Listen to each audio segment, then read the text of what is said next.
essentially is going to look at all the binary inputs that are possible, and based on that, it is going to give you what are all the outputs possible for a given binary input, right?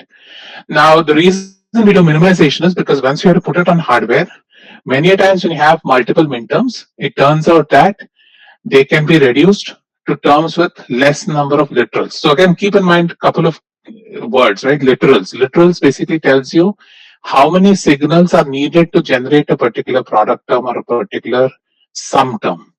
Additionally, we talk about how many products and how many sums need to be generated, right? So we want to reduce the number of product terms. If you're implementing in a SOP form, that is a sum of products form, you want to reduce the number of partial products. Or if you're implementing in a POS form, you want to reduce the number of partial sums, right? And so we can do both when we do K-map.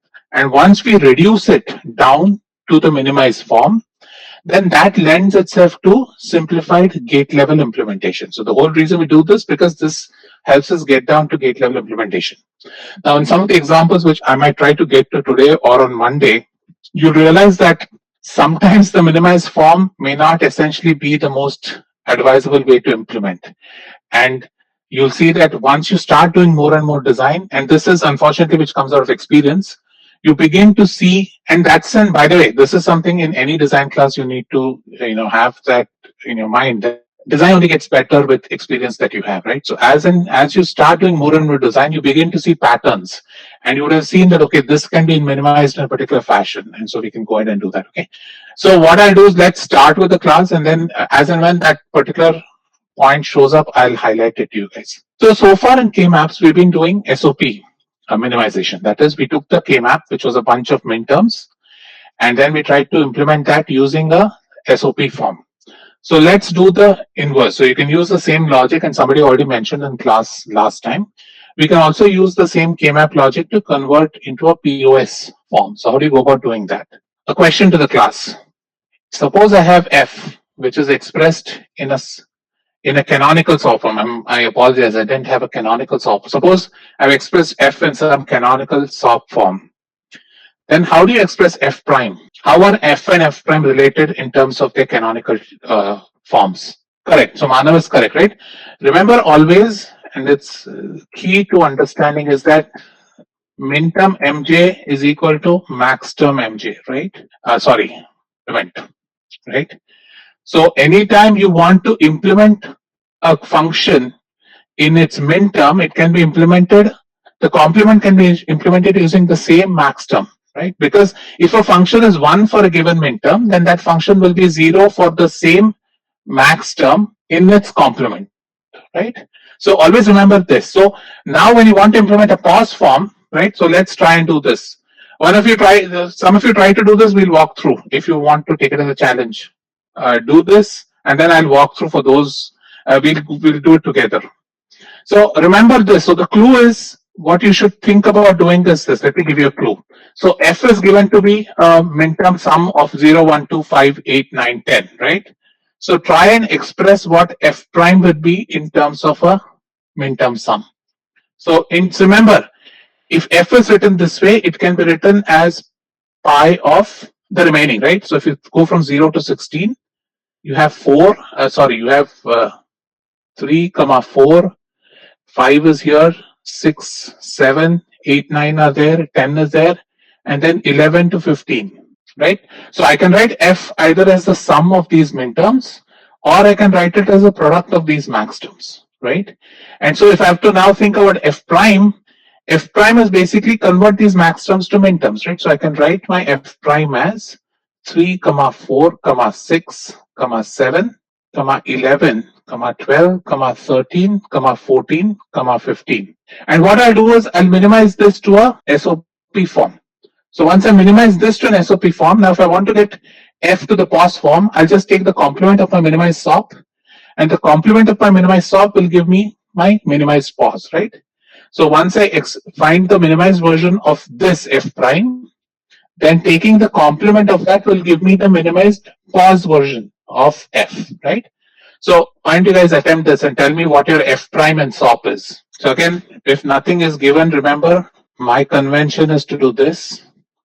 A, B, C, D, where A, B The MSB goes along the vertical axis and the LSB goes along the horizontal axis. So 3, 4, 6, 7, 11, 12, 13, 14, 15. So this is your function. This is your K-map, right? So now minimize this K-map.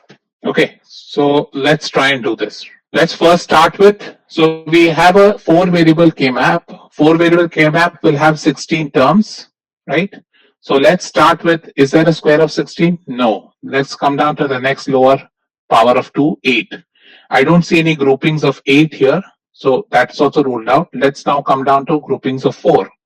So when you come to groupings of 4, I see 4 of them, right? So 3 of them. Let's see what those 3 are. So the first one I see is this term, right? So if I write f prime, this first term is what? CD. Then the second term I see is this term, which is AB, right? How do I read off this? Remember, if I'm seeing these 4 ones basically mean that they have all combinations of C and D. So eventually C and D will fall out of that. And what is remaining is just a 1, 1 for AB, which is AB, right? And the third grouping you see is of the, remember this K-map rolls on itself. So the third grouping you see is essentially these 2 ones with these 2 ones. And what is the equivalent term for that? If you look at these 2 rows, in these 2 rows, A cancels out, you're left with B. And in these 2 rows, it's CD00, CD10, so C cancels out and you're left with D prime. So this is your minimized version of F prime, right? So F prime can be written as CD plus AB plus BD prime. And so now all you have to do is, suppose I want to express F in POS. That is the question, right? The question was to express F in POS. So I do F is nothing but F prime, the whole prime, which is CD plus AB plus BD prime, the whole prime, right? De Morgan's law. So OR invert is inverted AND, right? So this basically becomes C prime plus D prime times A prime plus B prime times B prime plus D. So I've now converted, okay, so I've converted my function to a function of, it's a simplified POS version, okay? So now let's see a couple of questions. I see 2 questions there. Aditya asks, all these 3 terms are essential prime implicants. Yes, they are essential prime implicants because you see that all of them are needed to get 1, right? So in the minimization, all 3 are essential prime implicants. Prayas asks, what about 6, 7, 14, 15?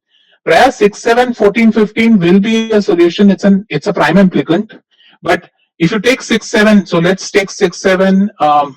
If I take 6, 7, what was your question? 6, 7, 14, 15. Yes, that would be a prime implicant, but I still will have to find the prime implicant for this one, right? So I can do that and add it to this term, but it's not a minimized expression. Once I've counted all the ones, I don't need to find further groupings of the ones, right? So you can adding 6, 7, 10, and sorry. So let's do that. Suppose let me add that for you. If you think about this grouping, right?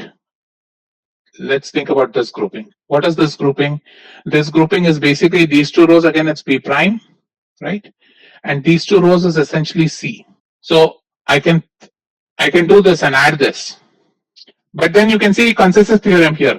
So if you look at this, BD prime plus CD plus B prime C can be thought of as a consensus theorem, and this B prime C drops off, right? So what we're left with is essentially BD prime plus CD. So adding BC is not really changing the function. And the reason is because that is already, all the ones have already been included, right? So adding that term is not really helping you with anything. So it is not the minimized form. So if you're going to treat that as a minimized form, the minimized form only has 3 terms. 3 terms, each with 2 literals. So your answer would be wrong because you're essentially minimizing it to 4 terms with 2 literals each, but because one of the terms is not necessary, right? So you don't need to count that. So Karnaugh asks, can we directly write POS from pi of, yes, you can do that. So the other short form version is that do the zeros. So the other way to think about this would have been that instead of looking at all the just a sec. instead of looking at all the taking the complement and doing a minterm, you can directly have looked at zeros and written the POS with that. There is no problem in doing that. This is just an easier, this is just a clearer method to teach. Eventually, that's what you would do. Once you get familiar with this process, all you're doing essentially is, if you took it directly as pi, essentially all these ones become zeros, and you group the zeros, you'll get the same expression. But only thing is, now suppose this were all zeros, and if you're grouping zeros, remember that it becomes C prime plus D prime and not CD. So Mansi asks, is BD prime an essential prime implicant? BD prime is, which is BD prime? Let me think about it. BD prime is an essential prime implicant because that's the only way I'm going to combine this one, right? So it is an essential prime implicant. Yeah. So as some of you have, which one? What mistake did I do? Yeah. Sorry. By the way, thanks, Rohan, for the correction. That is BC and not B prime C. Anyway, that's a useless term. Thanks. So again, what you see is that, yeah, and so that BC basically goes into consensus theorem here and eventually not being needed, right? So going forward, you can just look at zeros and collect zeros and do it if that works for you, or do it in the long process by converting to F prime and then doing the ones, right? It's your call. But just ensure that if you're collecting zeros, then when you read off, you have to read off max terms and not min terms. So another concept which generally helps with minimization is something known as a don't care condition, right? So what's a don't care condition? As the group of words suggest, it is basically a minterm whose the output of whose inputs you don't care about, right? So it's basically telling you that there are, so suppose you think of a 4-variable function. A 4-variable function has 16 minterms. So I'm saying that I don't care about the output at 2 or 3 minterms, right? If they can be 0 or 1, use it wisely so that you can minimize the function. So don't cares are very useful because don't cares are giving you these extra terms whose value you don't care about. And so you can treat them as a 0 or 1 depending on which one helps you minimize the function. So don't cares help you minimize things which you otherwise wouldn't have been able to minimize, right? So having don't cares kind of helps you find a simpler solution because you don't care about the outputs of certain combinations. And the way we do it is in the K-map, we will write it as an X and not as a 0 or 1. And then depending on how the K-map looks like, we will either pick it as a 0 or pick it as a 1. So let's do an example. So typically, again, how the question or how we think about don't cares, I'll say, okay, there is a 4 input function, and this is the minterm expansion of the function. And I have these 3 terms which I don't care what the output of those terms are going to be. So if the input combination is 0, 8, or 13, I don't care what the output is. So the other way of thinking about it is I'm telling you that this input combination will never show up, right? So the other way I can say is assume that 0, 8, and 13 are not valid inputs, which means that when you're using it for optimization, you can treat them as a 0 or 1 depending on what your requirement is, right? So let's do that now. So how do you fill the K-map for this, right? Again, let's go with convention. W is your MSB, Z is your LSB. So 4, 5, 6, 7, 12, right? So 4, 5, 6, 7, and 12. So this is your function, right? Now what I've said is that the don't cares are 0, 8, and 13, which means that this is a don't care, 8 is a don't care, and 13 is a don't care, right? So do 2 things to me, right? The first thing, without using don't care, minimize the function. And then using don't care, minimize the function. You'll see that it's substantially much reduced with the minimized version, right?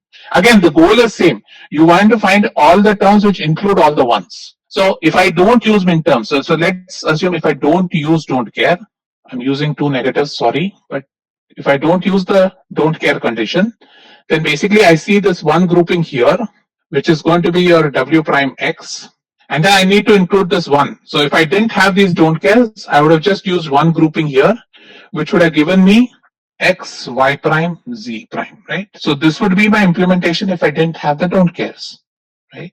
Now if I use the don't cares, remember again, I want to use only those don't cares which can help me combine all the ones. So this is a good example of that. Let's look at how to use the don't care. So now if I want to implement the don't care, again, let's look at, so I want to again count all the ones, right?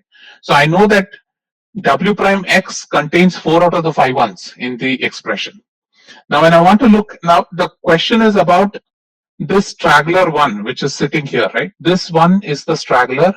So I want to find the largest group of ones I can push this into. So one option is to take this minterm, right? So if I do this, that includes all the ones in the function. What I've essentially assumed is I've assumed 0 output to be 1 and the 8 output to be 1. So if I assume 0 and 8 to be 1, then this gives me this minterm. And so I can, so basically my function can be minimized to this. Or I could have done this, instead of using these two don't cares, I would have just used this. And if I use that, I would get my function to be W prime X plus, what is this? This is going to be X and that's going to be Y prime. So this function can be implemented in either of these two forms, right? You can either implement them as W prime X plus Y prime Z prime, or you can implement it as W prime X plus XY prime. Both are the same thing, right? So again, what is the meaning of don't care? Don't care condition means that you don't care about the output. That is, I can treat this function. So what I'm treating, so if you look at this one, in this function, I'm treating this function as, what is it? Sigma of, I'm adding 0 and 8 into the function, right? So I'm treating this as 0, 4, 5, 6, 7, 8, 12. And the reason I can do this is because I don't care what the outputs at 0 and 8 are going to be. They can either be 0 or they can be 1. I'll use whatever I think is convenient for me to optimize the function. And in this case, I've basically used the function as sigma of, I've added 13, right? So 4, 5, 6, 7, 12, and 13. So here I've assumed 0 and 8, which were a don't care condition to 1, and I minimized it this way. In this, I've assumed only the don't care condition 13 to be 1, and I've assumed and used it this way. So in this case, the output at 0 and 8 are going to be 0. In this case, the output of 13 is going to be 0, but you don't care about it. Okay, what does don't care physically mean? Saransh asks, what does don't care mean physically? Is it an input we are controlling however we wish, or is it a faulty output?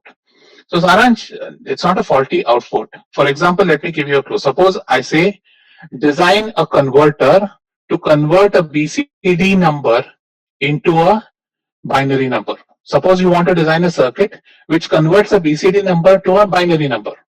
So Saransh, come online and tell me, if you think about BCD numbers, how many valid combinations exist? So a BCD number needs 4 inputs, right? So out of the 4 inputs, do we need all 16? No, sir. You need only 10 of those, right? So the remaining, so the expression, so basically that is telling you that the input of that circuit can never be greater than the decimal binary equivalent of 9, which means that 10 to 15 are essentially don't care conditions in that, right? That is because I'm telling you that the input can never be that condition, or I'm saying if the input is coming there, it's my fault as a user. The input should have not been 10 to 15. If it is there, it's my fault. But you as a designer don't have to care about these conditions. That's all don't care means. Okay, got it, right? sir. Yeah. So Harsh, using one don't care variable be faster than 2 of them, will it be the same? Really, it doesn't make a difference, right? Who cares if it's 1 or 2? I mean, when you said don't care, it essentially means 0, 8, and 13 are don't care. So whether you use 2 don't care or 1 don't care makes no difference, because you're already saying that I don't care what's happening at 0, 8, 13. So I wouldn't waste too much time figuring out if it's 1 don't care I'm using or 3 don't care. Use whatever is needed to get the minimized function. So Rachit asks, sir, why don't these values affect the output we get? No, they are going to affect the output, but what I'm telling you is that the input for that, so that output, I don't care about it because that input is never going to happen, or if that input happens, I don't care about the output of the circuit for that input. You understand the meaning of don't care? Don't care essentially means that I don't care about this condition, right? Which means that either I'm telling you that that input condition doesn't occur, or I'm saying that if that input condition occurs, I don't really care what the output is. The circuit can give either a 0 or 1 at that output, right?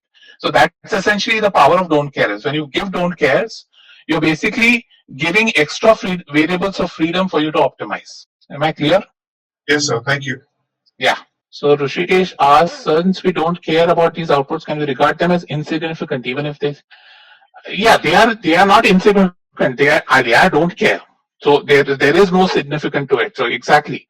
So that's why you're using it, right? So see, if I implement, let's see, if I implement F1, so F1 and F2 for this problem are equivalent, but in reality they are not, right? Because F1 is going to give an output high when the input conditions are 0 and 8, whereas F2 is going to give an output low when the input conditions are 0 or 8, right? But because I don't care what happens to the output of the circuit when the input is 0 or 8, it can give whatever value it wants, right? I don't care about it. That's what I'm saying when I say don't care. So if we don't, if so, Sayam, I don't understand your question, but if we take don't care at 13, 14, 15, then we can make a group of 8. Yes, Aman, you're right. If we take 13, 14, 15, don't care, but this question doesn't specify that as don't care, right? So this question is telling you that the only three inputs that I don't care about are 0, 8, and 13, right? So you don't have the freedom to choose your don't care. You have a freedom to choose that when you are designing your own circuit. Here, the don't care have been given to you. So within this boundary, find the minimized expression.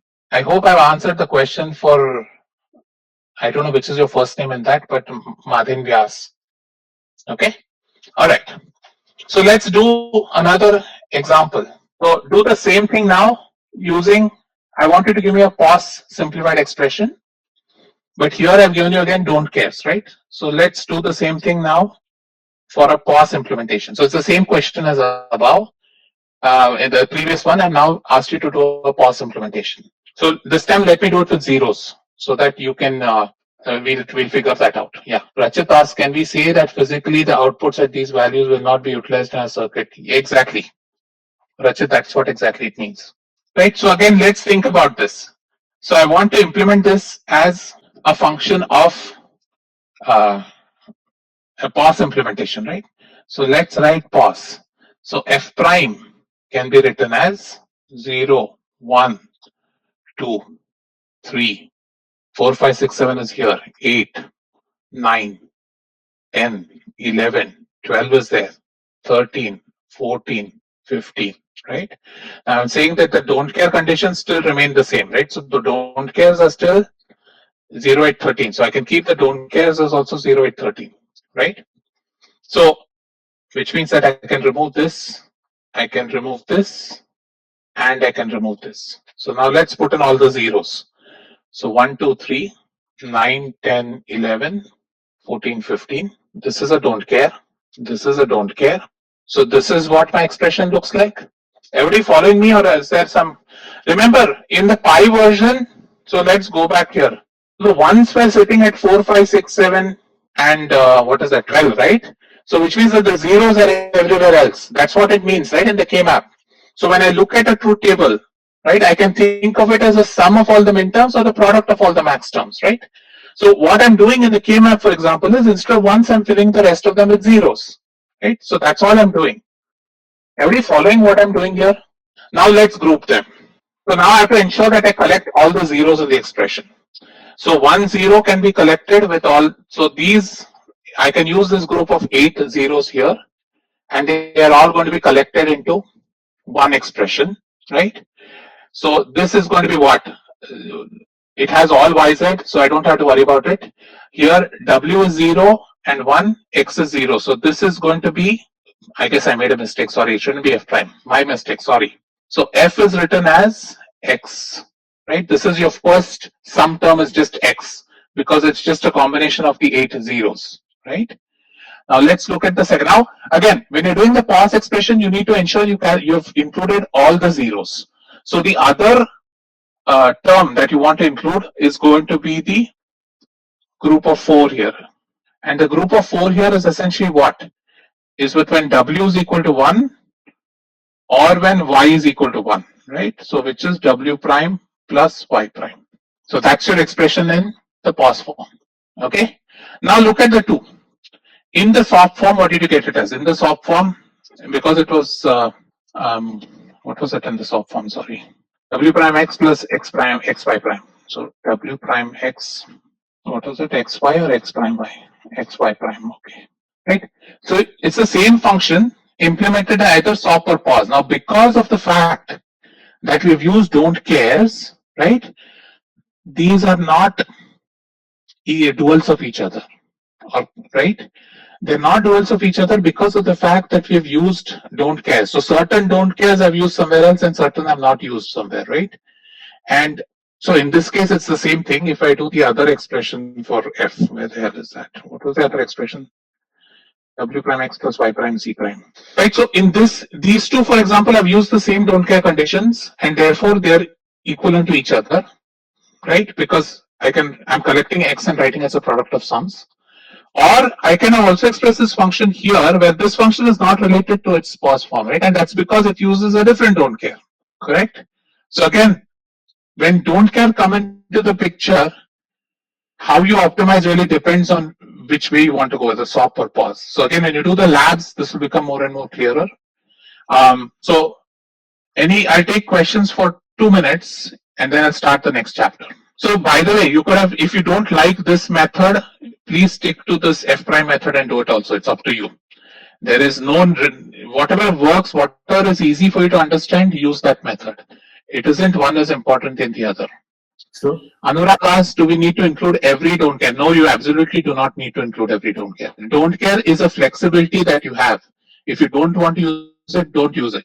But get the minimized expression. The whole exercise here is to get the minimized expression, right? So as long as you get the minimized expression, use whatever don't cares you need. Gaurav, I'll go one slide back, whatever you wanted here. so Yeah. so in the SOP and POS forms, so like in the normal SOP and POS forms are duals of each other. But if we take the complement of the POS form, so like I'm getting a bit confused as to how we are. No. So stop and pause are the same, right? I'm sorry, I made a mistake in the previous statement.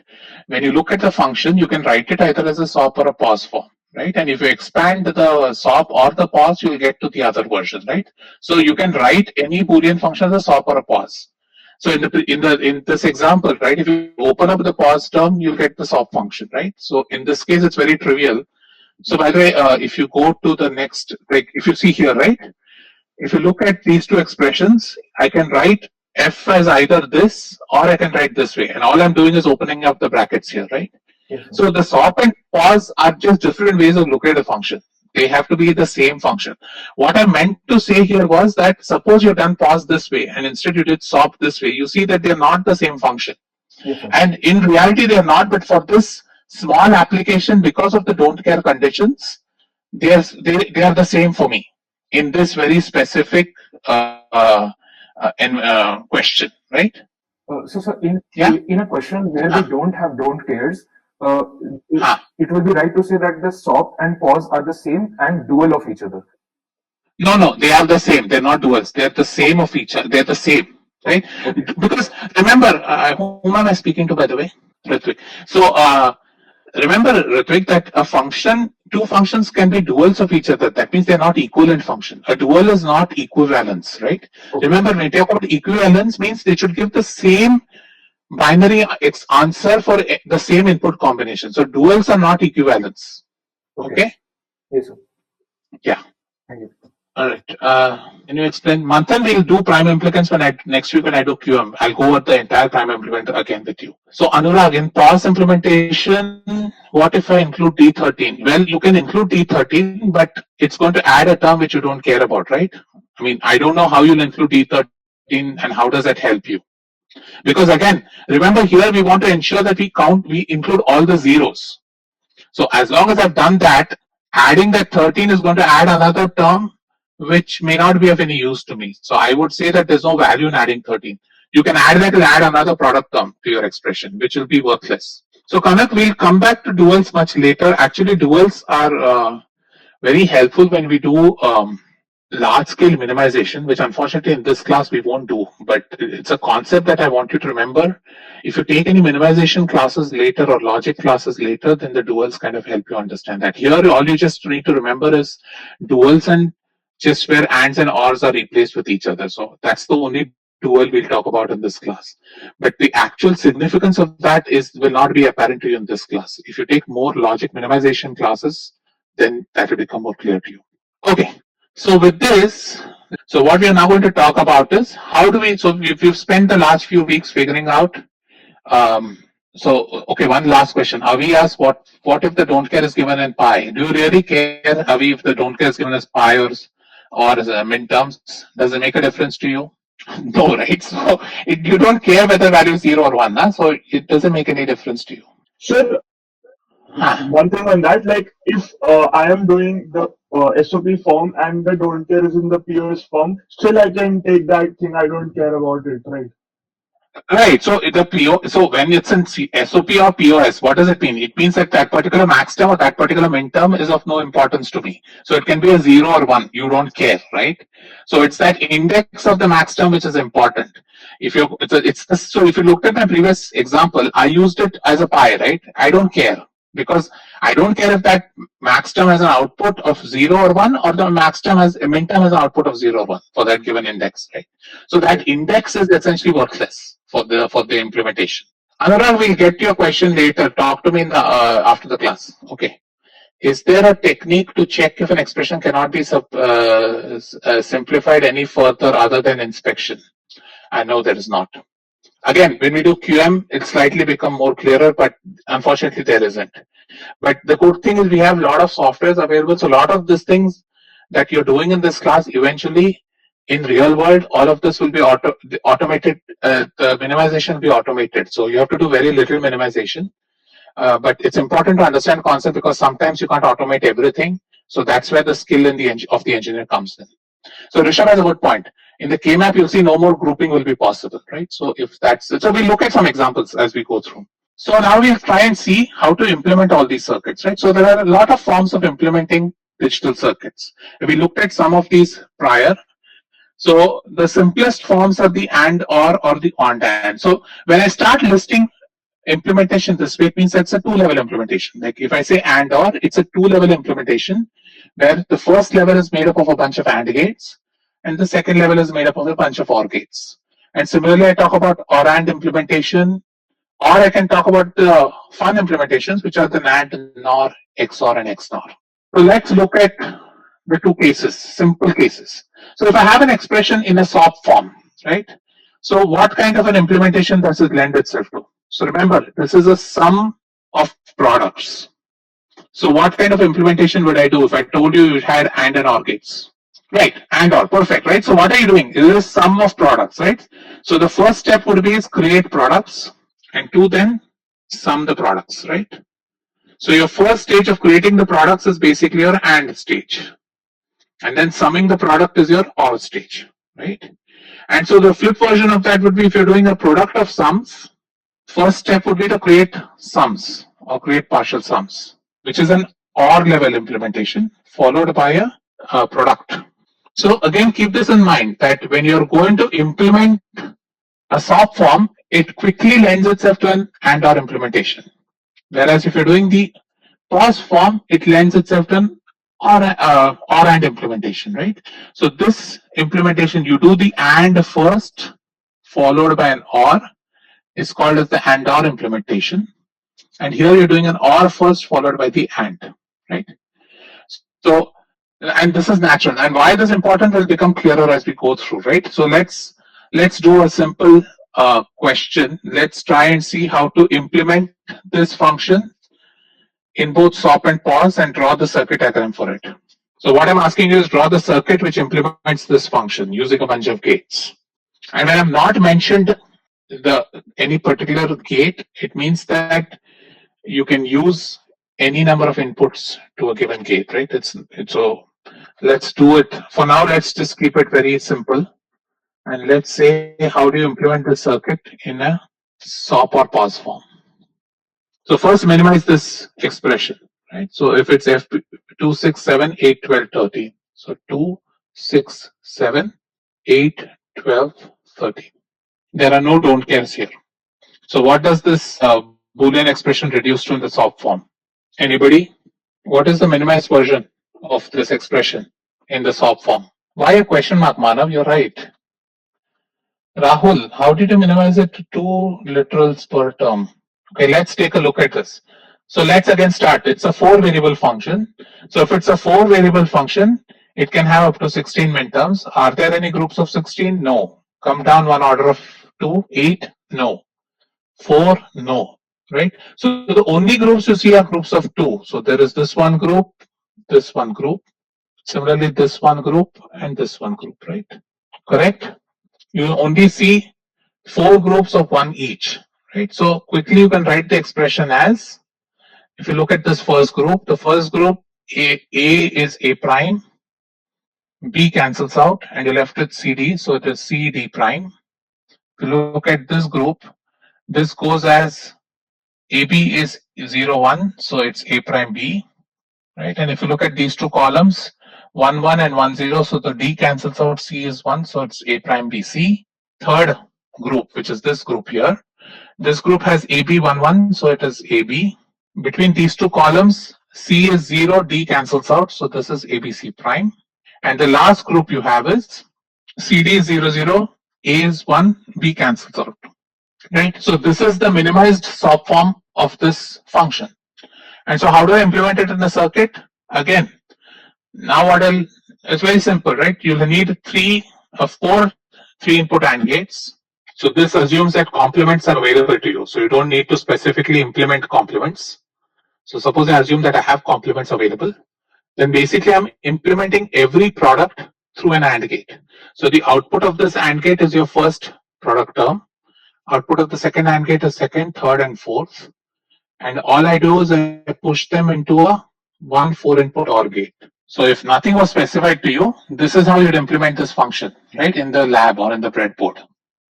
By picking out ICs which have 3-input ANDs and by having a 4-input OR gate. Obviously, this would have become a lot more painful if I told you that you had access only to 2-input gates, right? So if I had access to 2-input gates, you need to convert all the ANDs to 2 inputs. How many 2-input ANDs do you need to implement a 3-input AND function? Good. Same, how many OR gates do you need to implement a 3-input OR? 2, right? Yeah.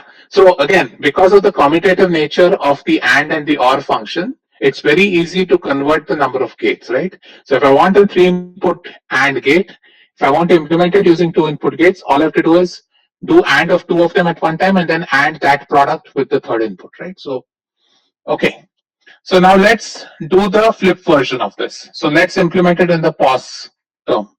So the POS is going to lend itself to an OR AND implementation. So do the POS, minimize the POS now. So again, let's use the zeros method. Okay. So I use the zeros method. Let's list out all the zeros. So these are all the ones. So the zeros are going to work out to be a 0 at a 0, a 0 at 1, 2 has a 1, 3 is a 0 again, 4 and 5 are zeros again, 6, 7 are included here, 8 is also included there, 9, 10, 9, 11 and 10 are all zeros, right? 12, 13 are included here, 15 and 14 are zeros, right? So this is all your zeros in your K-map, right? So you can group them. Again, start with group of 16. I don't see any groups of 16. Then I see groups of 8. I don't see groups of 8. So I see groups of 4. So the first group of 4 is right here. And the second group of 4 is right here. So the first group of 4 can be thought of as A is 0, C is 0, right? So F can be written as A plus C. This term, if I look at this, A is 1 and C is 1. So this is A prime plus C prime. And the third group I see is a group of 4 again, which is these 4, right? And these 4 can be written as B is 0 in this case. So B, and between these two terms, C cancels. So it is D prime, right? So it is 3 product terms, each with 2 inputs to it. So if I want to implement this function, I can do it very simply as AC, A prime, C prime. So I've created the partial sums, sent it through an AND gate, and that's my F. So what do you see here? So what you see here is that this expression, because the fact it has more zeros than 1, simplifies to a simpler circuit in the POS form than it simplifies in the SOP form, right? So in this circuit, if you want to implement this circuit, and if I told you that you have freedom to implement whatever you want, right? This requires 3 2-input OR gates and 1 3-input AND gate. The previous implementation required 4 3-input AND gates and 1 4-input OR gate, right? So the number of the hardware required in implementing the SOP form is much larger than the hardware required to implement the POS form, right?